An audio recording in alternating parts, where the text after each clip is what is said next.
Hi guys, my name is Laura Mueller and today I'm going to be showing you an Excel spreadsheet which has data from Watkins Supplies, and following that I'm going to be showing you a database using Access for Fritos Cafe, which gives you the meals, the costs and the feedback for the company. So first off I'm going to talk about relative cell referencing, which we use here in the difference in actual and predicted sales. So we subtract actual sales by predicted sales to get our answer. We're using this function to rectify which products are suffering a loss and by how much.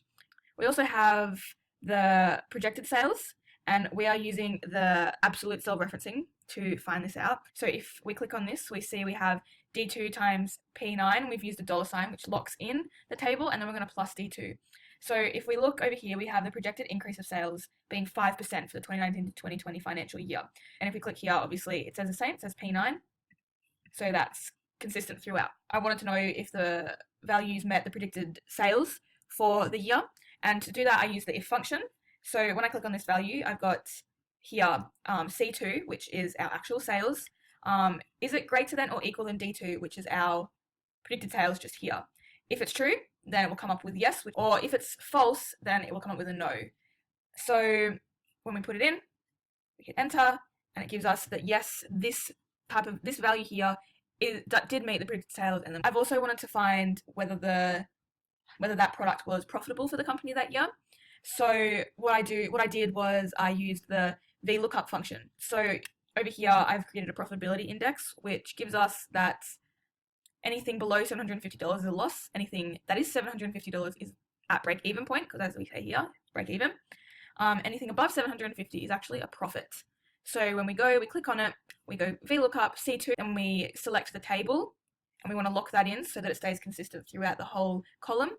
We say that it's column 2 that we want to index because that's the value that we want to come up.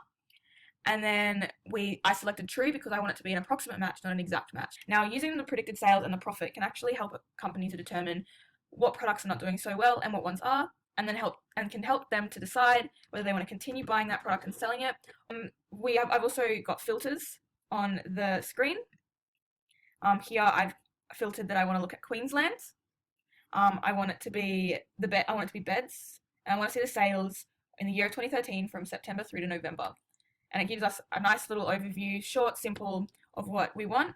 And if you look over here, we can find the subtotals for that period of time for actual sales and predicted sales. And I can actually change the values here and it will give me a different answer.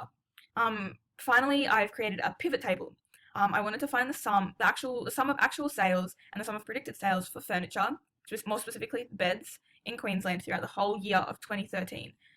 From there, we can place it into a pivot chart, which gives us a summarized visual of the data. And then obviously straight away I can see that in July, the sum of actual sales for beds was actually at its highest. And then close is the predicted sales for April, which it didn't actually quite meet. So we can do a nice little comparison there because we have the visual. Alright, so we're going to move on to the database now, and here we have all the information stored from the company. So we have the cafe table here.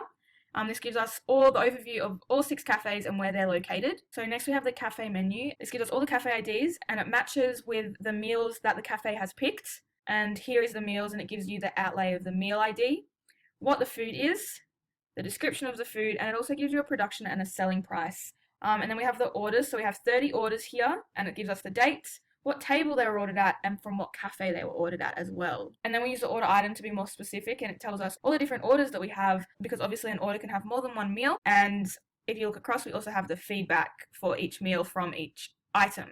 So here we have the relationship diagram, and we have under cafe table the primary key of cafe ID links with under the order table the foreign key of cafe ID, and that continues throughout. All of them have a one-to-many relationship and all have referential integrity apparent. By using referential integrity, it's actually going to prevent any inaccurate data from being entered into the database, whilst also ensuring that there is a link between the foreign and the primary keys. Here we have the cafe menu query, and this is helpful in getting an overview of what the cafes have on their menu.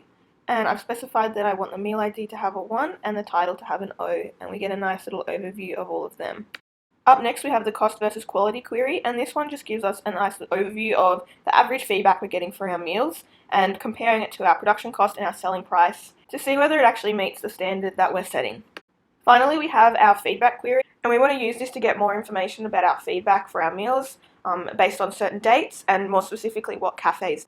Finally, I've created a feedback report. We're going to use this report for the new stores to get an idea of how food goes based on certain areas and what dates they were ordered at for which particular meal. And this continues throughout the report for all of the 6 cafes. And this is all I have to show you for today. So thank you for your time and thank you for listening.